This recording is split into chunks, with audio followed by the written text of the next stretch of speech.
Chopinoises et Chopinois, bonjour et bienvenue dans ce nouveau numéro de livraison à domicile. Je vous avais promis des sujets variés, et bien vous n'allez pas être déçus puisqu'aujourd'hui on va parler football. Et je vais vous présenter 4 livres sur ce thème, c'est dire que le sujet peut être très varié. Commençons par cet ouvrage de David Peace qui s'appelle Rouge ou mort.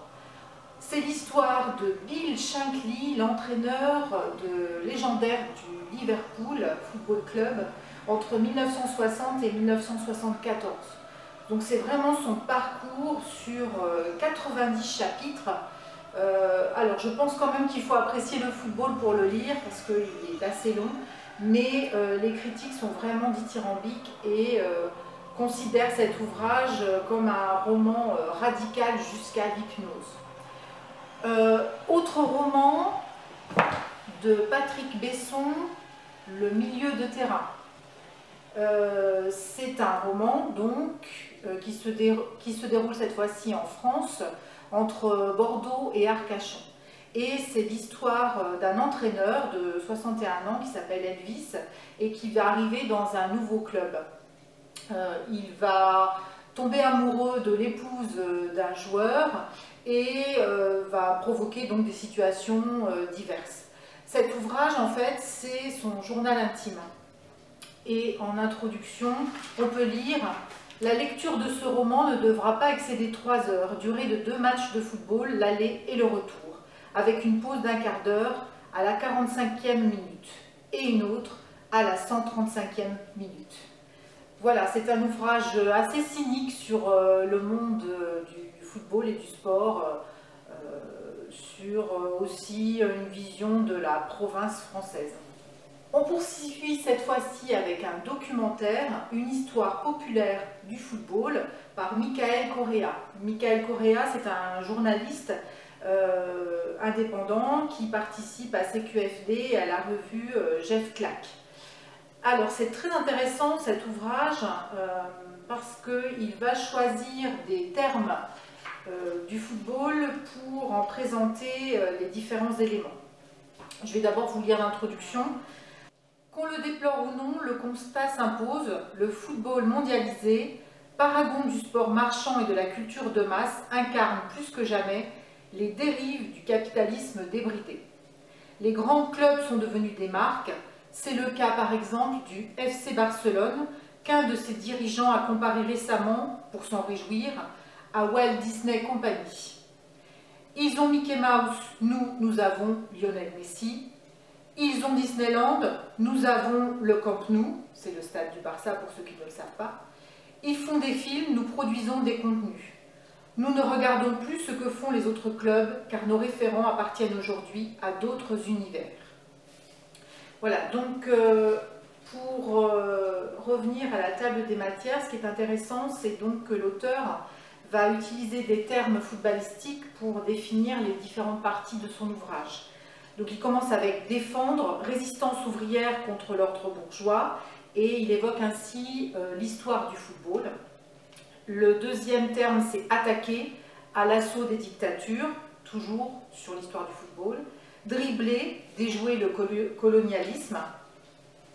Supporter, passion collective et culture populaire, avec de grands chapitres sur la Grande-Bretagne, sur Maradona, les Ultras d'Istanbul.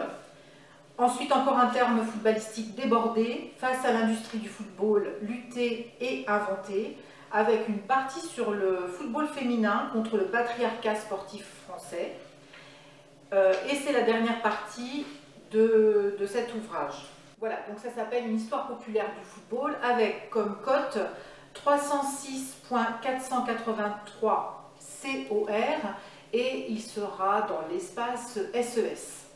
Et je vais terminer avec un petit et court roman qui s'intitule L'œil de Maracanin de Bruno Paquelier. Pour ceux qui aiment le football mais qui n'ont pas forcément un goût extrême pour la lecture, c'est un petit ouvrage qui se déroule au Brésil. On y découvre un personnage qui s'appelle Edimo, qui vit dans une favela et qui va rencontrer Pelé, le grand joueur de football brésilien. Donc je vais vous lire les premiers chapitres pour vous donner un petit peu le ton et le rythme de cet ouvrage. Chapitre 1, la rencontre. Perché au sommet de la favela Tabritas, Edimo regarde le soleil descendre lentement dans le ciel du soir. On dirait un ballon en or qui vient s'offrir aux gamins pour remplacer leur ballon de chiffon. De là-haut, le jeune garçon suit des yeux l'arrivée de l'astre géant qu'accompagne un air de funky carioca montant de Tabritas. Une phrase lui occupe l'esprit en permanence. « T'as un bon petit dribble, petit ». D'habitude, ce genre de remarque flatte le petit Edimo sur le coup. Quelques jours plus tard, il n'y pense plus. Mais là, il ne s'agit pas de n'importe qui.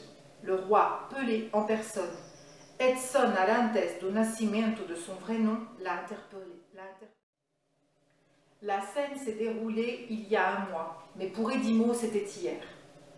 Des gens célèbres dans tout le pays sont venus chez les pauvres se faire pardonner d'être riches, les mains pleines de cadeaux, un programme éducatif à la clé.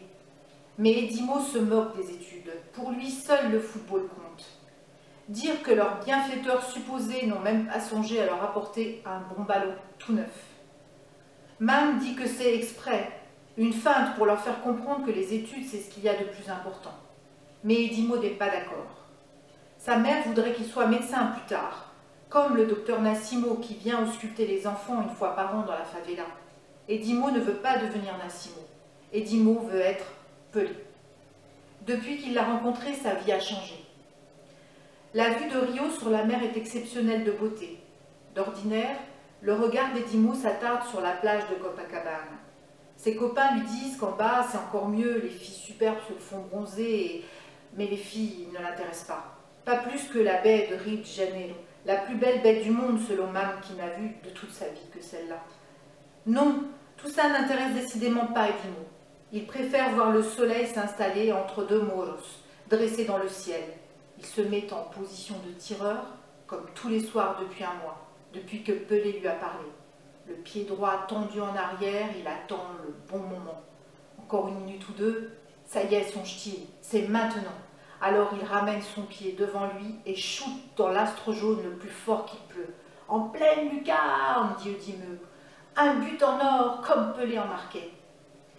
Et pour mieux achever sa fusion avec celui qui a bouleversé sa vie, Edimo prend une décision importante. Aujourd'hui, je change de nom. Adieu Edimo, bonjour Pelé. C'est comme ça que je m'appellerai désormais.